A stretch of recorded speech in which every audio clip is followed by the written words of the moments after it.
Padayon nga adlaw Matinians, Disyembre 7, 2024, karong adlaw. Ako si Josh Eric Gelgis. Uban ni kami alang sa mga labas ngamang balita gikan sa lokal nga panggamhanan.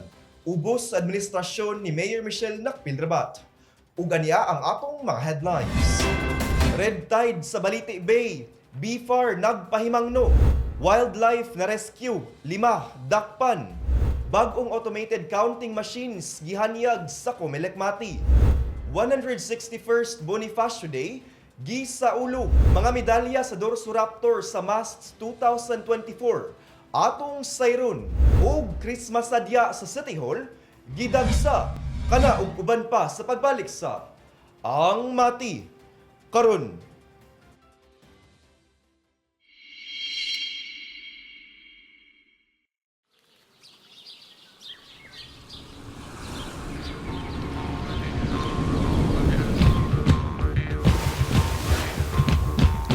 Boa noite, povo, que eu cheguei. Mais outra vez apresenta meu baianão. Povo, que eu cheguei. Mais outra. Boa noite, povo, que eu cheguei. Mais outra vez apresenta meu baianão. Só sai Mati is where to be. Make it Mati. Maganahay nga di.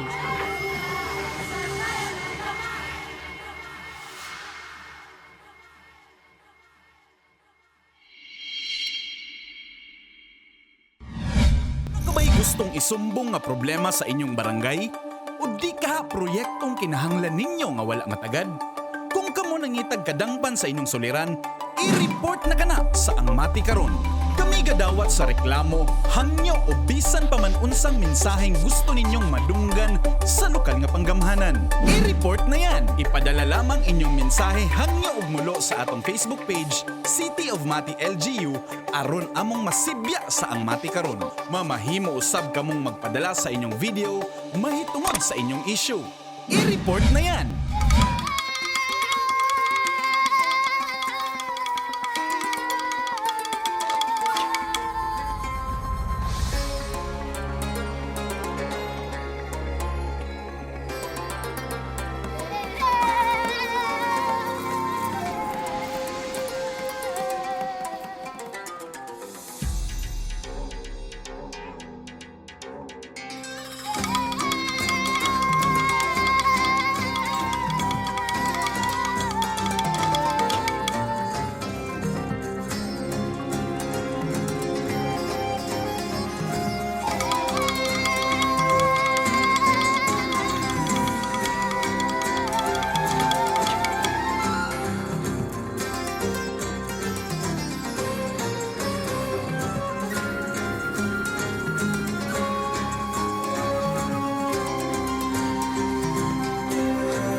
Matinians, andam ka ba panahon sa kalamidad?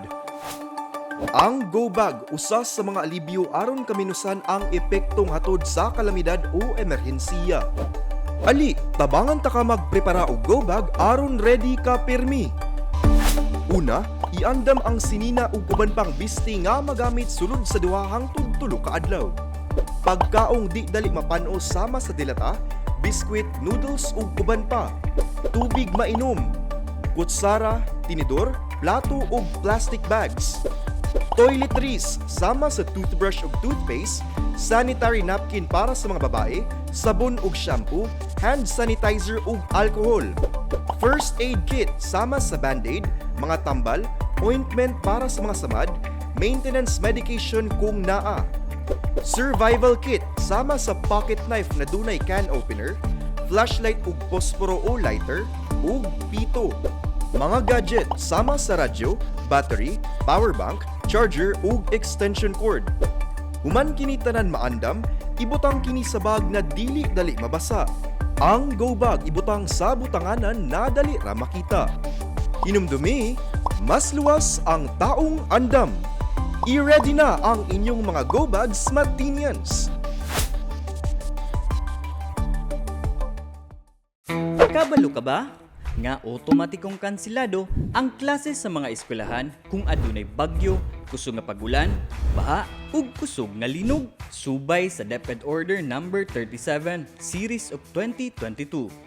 Otomatikong makansela ang klase gikan preschool hangtod grade 12 kung adunay na issue na tropical cyclone wind signals. 1, 2, 3, 4 o 5 gikan sa Pag-asa o ang Philippine Atmospheric, Geophysical and Astronomical Services Administration. Gawas sa bagyo, otomatikong kanselado sab ang mga klase kung adunay gi-issue ang Pag-asa na orange o red rainfall warning. Mamahimo sab na magsuspende og klase ang lokal na panggamhanan tungod sa pagulan bisan og walay warning gikan sa Pag-asa. Samtang otomatikong makansela sab ang mga klase kung adunay flood warning gikan sa Pag-asa. Makansela o masuspende sab ang mga klase bisan og walay flood warning sa Pag-asa kung kini gimando sa lokal na panggamhanan. Sa panahon sa linog, otomatikong makansela ang mga klase kung lapas sa intensity 5 ang gideklara sa PHIVOLCS nakakusgon sa linog. Samtang mamahimong ikansela sa lokal na panggamhanan o mga school principal ang klase kung adunay linog na baba sa intensity 5 ang kakusgon. Kini nga polisiya mausab ang ginasubay sa Commission on Higher Education CONCHED. Karon, kabalo na ka. Kumpirmadong adunay nakita na sample sa Baliti Bay na makaresulta og paralytic shellfish poisoning hinungdan sa paggawas sa BFAR og red tide advisory sa Maong Bay. Si Jasmine Tia sa report. Nagpagawas og red tide advisory alang sa Baliti Bay ang Bureau of Fisheries and Aquatic Resources Regional Office 11 human makumpirma na adunay nakitang sample na makaresulta sa paralytic shellfish poisoning kon PSP kaniadtong Nobyembre 27, 2024. Ang mga laboratory results nakitaan na adunay Pyridinium bahamens na usa ka toxic dinoflagellate na mao ang nagabuhat og saxitoxin na makaresulta sa PSP. Nagpahimagno ang BFAR sa publiko na maglikay sa pagkuha, pagbaligya ug pagkaon og masking unsa ng mga shellfish o mas ilado sa alamang uhipon na gikan sa Baliti Bay. Samtang giklaro sa BFAR na ang isda, crabs ug mga shrimps kay luwas kaunon basta kini presko, nalimpyuhan ug giluto ug maayo. Sa pagkakaron, nagpadayon pa ang close monitoring sa BFAR alang sa pagprotekta sa publiko sa ilang panlawas. Dugang pa niini nagpahinumdum sa lokal na panggamhanan ang pag-una sa health and safety subay sa Section 16 of the Local Government Code of 1991. Ang mga residente ug negosyante sa mong area gitambagan na mag-comply sa maong advisory aron malikayan ang food poisoning o foodborne illnesses. Nagpahimagno ang BFAR na padayon sa pagsunod sa mga guidelines ug advisory samtang hangtod sa dugang nga pahibalo. Kini si Jasmine Tia para sa Ang Mati Karon. Pipila ka mga ihalas nga mga mananap kon wildlife ang nasagop sa kwerpo sa Philippine Coast Guard sa Governor Generoso sa miaging simana. Si Nash Tiguelos sa dugang detalye. Sikop sa mga otoridad ang duha ka Indonesian nationals ug tulo ka mga Filipino human kini nalambigit sa illegal na pagtransport og wildlife didto sa Barangay Pundagitan, Governor Generoso ni adtong Nobyembre 28, 2024. Subay sa impormasyon, alas 3 sa hapon ni atong Nobyembre 28, naalerto ang Coast Guard substation sa Govgen tungod sa gidudahang mga motorized bangka nga naglihok sa gibanabana nga 3 nautical miles gikan sa baybayon sa Barangay Pundagitan. Nasa irang wala marehistro ang mga bangkang gisakyan sa 5 ka individual. Apan pag-inspeksyon sa otoridad sa mga kargang nga ana sa bangka, nadiskubrihang ana ay mga ilahas nga mananap sa mga bangka nga walay mga saktong dokumento. 27 ka Moluccan Cactus, 21 ka Rainbow Lorikeets, 26 ka Red Loris, ug uban pang mga mananap ang narescue gikan sa mga dinakpan. Ang mga suspect nagatubang sa kasong paglapas sa Republic Act 9147 kun Wildlife Protection Act ug gidala sa kapulisan alang sa inquest proceedings. Gi-turn over sab sa Department of Environmental and Natural Resources ang mga na-rescue nga wildlife alang sa pagtipik o gusto nga pag-alaga. Ang maong mga motorized bangka nagpabilin sa kustorya sa Coast Guard Substation Govgen alang sa dugang investigasyon. Kini si Nash Tiguelo para sa Ang Mati Karon. Gipakita sa Commission on Elections MATI ang mga bagong automated counting machines nga gamiton sa umaabot nga piniliay sunod tuig ug aron ma-familiarize ang mga botante sa maong ekipo. Si Albert Louis Villar Jr. sa report. Ihanyag sa Commission on Elections ang mga bagong automated counting machines ni ini atol sa gipahigayong roadshow and demonstration ni adtong Disyembre 2, 2024 sa City Hall of Mati. Gipresenta ang mga ACM sa COMELEC atol sa flag raising ceremony sa City of Mati LGU nga gisalmutan sa gatusan ka mga empleyado sa gobyerno. Usa-usab kini kadakong lakang alang sa modernisasyon sa teknolohiyang paggagamiton sa piniliay. Kini nga demonstrasyon usa ka pamaagi sa COMELEC aron matudlo sa katawhan ang mga pagabuhaton sa panahon sa piniliay kung di napil niini ang pagsuta ug pagtuon sa makinarya nga gamiton. Pinaagi niini nga ACM Roadshow matun-an og mamahimong pamilyar sa mga botante ang advanced features sa modernong ACM nga dakong kalahian sa karaang vote counting machines na gigamit sukad pa niadtong 2010. Ang bagong ACM gibuhat sa Miro Systems nga nakabase sa South Korea ug nag-specialize sa election-related technology. Kini nga mga makinarya adunay mga moderno ug dekalidad nga mga feature dili lamang sa display kung dili sa seguridad sa personal nga impormasyon usab sa botante. Pipila sa mga features niini mao ang 14-inch adjustable touchscreen with privacy screen for better usability. Sobra 14 oras nga battery life, mas paspas nga scanning ug mas nipis na papel, usa ka built-in receipt compartment ug automatic receipt cutter, advanced security features sama sa QR codes ug built-in camera scanners.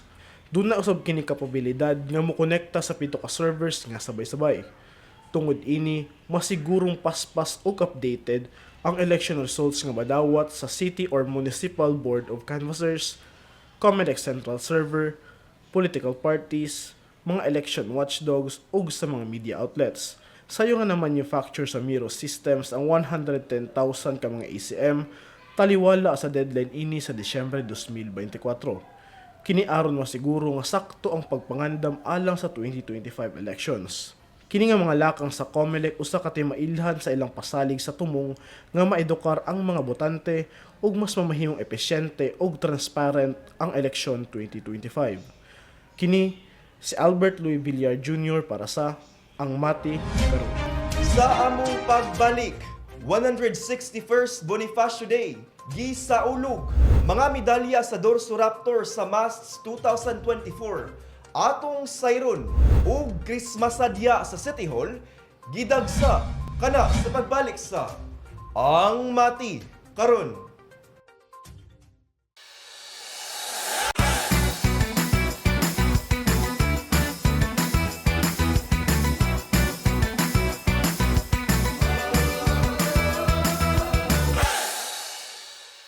Madayaw na adlaw Matinians, anin usab kita sa tong segment na Matinians on the Street. Dinhi lamang sa Ang Mati Karon. Sulod sa balita karon ang panagbangi tali ni Presidente Ferdinand Marcos Jr. o Vice Presidente Sara Duterte. Ang duha nagsugod isip mga kaalyado sa 2022 nga eleksyon ubos sa unity team nga naghatod kanila sa kadaugan isip Presidente o Vice Presidente sa nasod. Si Vice Presidente Duterte nag-atubang og mga legal nga hagit lakip na ang posibleng impeachment ug nagpahayag sa publiko nga iyang pagtuo nga ang administrasyon aktibo nga naglihok aron siya mapalagpot sa katungdanan. Sa pikas bahin, si Presidente Marcos mipakita sa iyang pagsupak sa impeachment batok kang Duterte nga iyang gitawag nga distraction o sagabal nga dili makabenepisyo sa mga Pilipino. Kining panagbangi tali sa duha ka pinakataas nga opisyal sa nasod nagpatungha og kabalaka bahin sa epekto niini sa panggobyerno ug kalig-on sa politika sa nasod. Busa alang sa atong pangutana karong semanaha, taliwala sa panghitabong panagbangi sa duha. Unsay hangyo nimo sa atong presidente ug vice presidente? Tara ba ni kami og atong sutaon ang tubag sa mga Matinians. Mag-busy sila oy. Pareha raman na. Wala naman gyapon, para naman gyapon na sa kanang kuan. Pilipinas, 'di ba? Saon na lang mag-away sila. Please settle things up. I know politics is crucial, difficult, very pero since naturingan mo as leaders, you have to really think beyond the box. You have to think ang mga tao unsay makabuti sila. So settle things up. Ang hangyo nako sa ila is unta i-stop na nila ang kanang ilahang quarrel or ilahang mga issues with each other kay I think they need to focus more on things that matter. Kanang kailangan mag-focus sila kung unsay mga needs sa atong country rather than their own personal issues. Good ana. So dapat mag-stop na nila para mas ma-better ang atong country, ang atong Ay ako kay koan.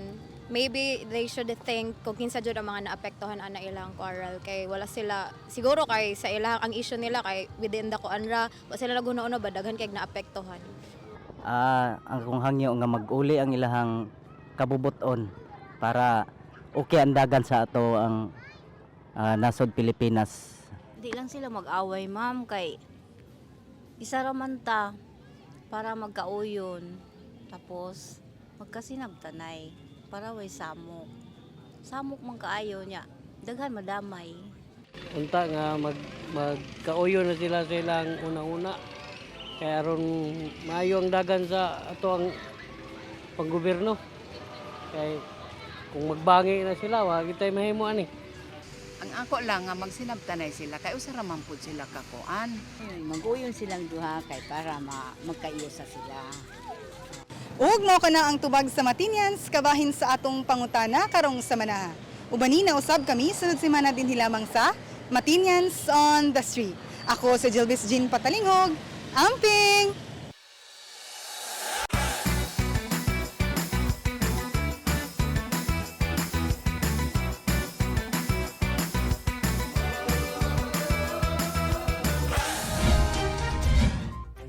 Malam pusong gisaulog ang ika-161 nga anibersaryo sa pagkatawo ni Andres Bonifacio sa tibuok Davao Oriental kaniadtong Nobyembre 30, 2024 sa Kapitolyo. Si Jilbis Jean Patalinghog sa report. Gipangunahan sa probinsya sa Davao Oriental ang pagsaulog sa 161 nga anibersaryo sa adlawng natawhan ni Andres Bonifacio pinaagi sa usa ka mahuluganon nga selebrasyon sa Kapitolyo kaniadtong Nobyembre 30, 2024. Ang kalihukan wala lamang nagpasidungog sa kabilin sa amahan sa Rebolusyong Pilipino apan nagpasidungog usab sa mga modernong buhat sa kabayanihan sa lokal nga komunidad. Gipangunahan ni Gobernador Nino Oy ang programa nga nagtutok sa mensahe ni Bonifacio kabahin sa sakripisyo, kagawasan ug patriotismo. Gipasiugdan niya ang kinahanglan isubay sa mga katawhan ang bilihon nga mga mithi ni Bonifacio alang sa kaayuhan sa nasod. Ang mga prinsipyo ng pagkakaunawaan, pagkakabuklod-buklod, pagkakaisa at tunay na malasakit sa kapwa. Dito sa ating lalawigan, tinitingnan natin ang bawat gawain bilang isang hakbang patungo sa mas matibay na pamahalaan, mas maunlad na bayan, isang bayan na nagsusulong ng kapayapaan at pagkakapantay-pantay para sa lahat. Sa bawat sakripisyo at tagumpay na ating nararanasan, naway magsilbing gabay sa atin ang diwa ng pagkakaisa at pagpapahalaga sa ating lipunan.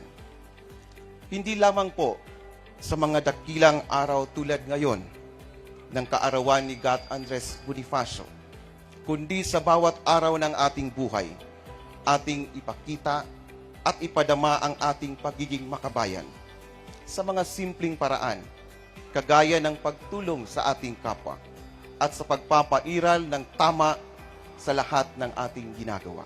Samtang sa mensahe ni Brigadier General Alan Jose L. Taguba, iyang gipasiugda ang kaimportante sa panaghiusa og patriotismo. Gibutyag niya nga ang kabayanihan dili lamang makita sa panahon sa gubat, apan makita usab sa adlaw-adlaw nga aksyon alang sa kayuhan sa komunidad ug nasod. Gihatagan usab og pasidungog ang mga opisyal sa lokal nga panggamhanan ug mga public servant sa ilang matinud-anon nga pagserbisyo sa probinsya. Giila usab ang mga magtutudlo, mga healthcare workers ug community volunteers alang sa ilang kontribusyon sa kalambuan sa Davao Oriental. Sa katapusang bahin sa programa, gipahigayon ang usa ka wreath-laying ceremony sa estatwa ni Bonifacio nga gitambungan sa mga piniling opisyal sa syudad ug probinsya.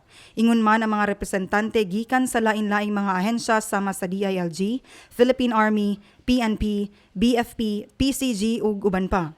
Ang Bonifacio Day karong tuiga nagpasiugda nga ang diwa sa patriotismo og serbisyo nagpadayon sa paglambo sa Davao Oriental pinaagi sa matag adlaw nga buhat nga nagpakita sa mga mithi ni Bonifacio. Kini sa Jelbes Jane Patalinghog para sa Ang Mati Karon. Nakadaog og 9 ka bulawang medalya, 16 ka silver ug 54 ka bronze ang Davao Oriental State University Raptors sa mass games didto sa Pagadian, Zamboanga del Sur sa miaging semana. Si Peter Jan Buencamino sa report.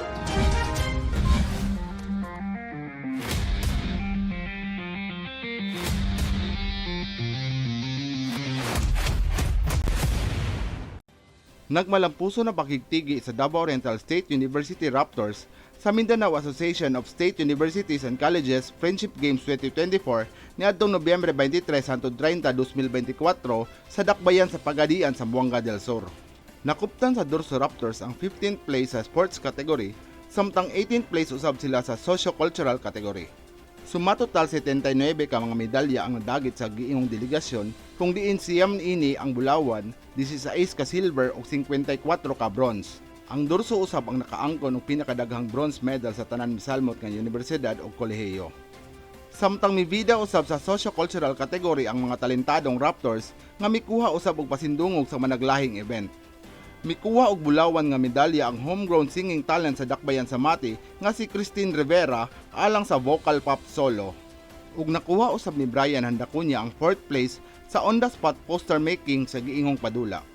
Nagmadaugon usab ang Dorso Raptors team nga nakuha ang 5th place sa short and sweet play musical. Mirampa usab ang mga maanyag nga Dorso Raptors alang sa Mr. and Miss Mast kung diin nakakuha og award isip Miss People's Choice si Claudette Dapitanon og Mr. People's Choice and Congeniality Awards alang kay MM Alderete. Ang Mass Friendship Games na mahimong dakong experience o confidence builder sa Dorso Raptors alang sa mga umaabot nga torneo nga ilahang mamahimong apilan. Kini si Peter Jan Buencamino para sa Ang Mati Karon. Gidagsa sa Matinians ang bag-o lamang gipasiga ng mga dekorasyon alang sa Kapaskuhan atol sa Christmas sadya sa City Hall sa milabay na semana. Anya ang report. Christmas is here at the City Hall. Nagdalag kahayag ang mabuluko ng mga parol human kini gipasiga atol sa Christmas sadya sa City Hall alas 6 sa gabi kaniadtong Nobyembre 29, 2024. Isip usa sa mga ginaatangan na atraksyon sa Mati kada panahon sa Pasko, gidagsa ang Mati City Hall ug mga pamilya, magbarkada ug mga turista nga gusto masaksihan ang maanindot na mga dekorasyon sama na lamang sa Belen. Malipayon sab nga nasinati sa katawhan ang libreng ice cream, puto bongbong ug cotton candy nga hatod kanila sa lokal nga panggamhanan sa Mati. Apan mas nasulit ang experience sa matag bisita tungod sa banda nga gipatugtog sabay sa pagpasiga. Tungod niini nga kalihukan, dili ikalimod nga buhi na gayud ang Christmas spirit ingon man panahon sa gugma ug pagkamanggihatagon diri sa Dakbayan sa Mati. Ang Christmas sadya sa City Hall usa lamang sa giandam nga mga aktibidad sa lokal nga panggamhanan alang sa katawhan karong Kapaskuhan. Alang sa pinakaulahing updates, mamahimong i-follow ang official Facebook page sa City of Mati LGU ug Events LGU Mati. Aniya ang orden de ejecutibo ug mga aktibidades sa atong halangdong Mayor Michelle Dakpilrabat karong simanaha.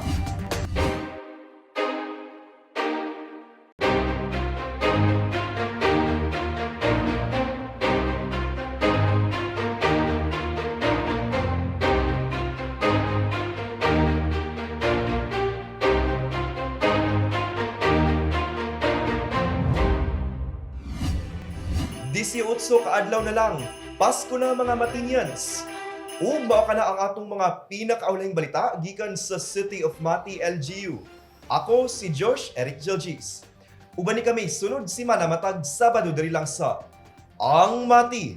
Karon, atong kanunay hinumduman nga magmakusganon, magmatinabangon ug magmahigugmaon matag adlaw.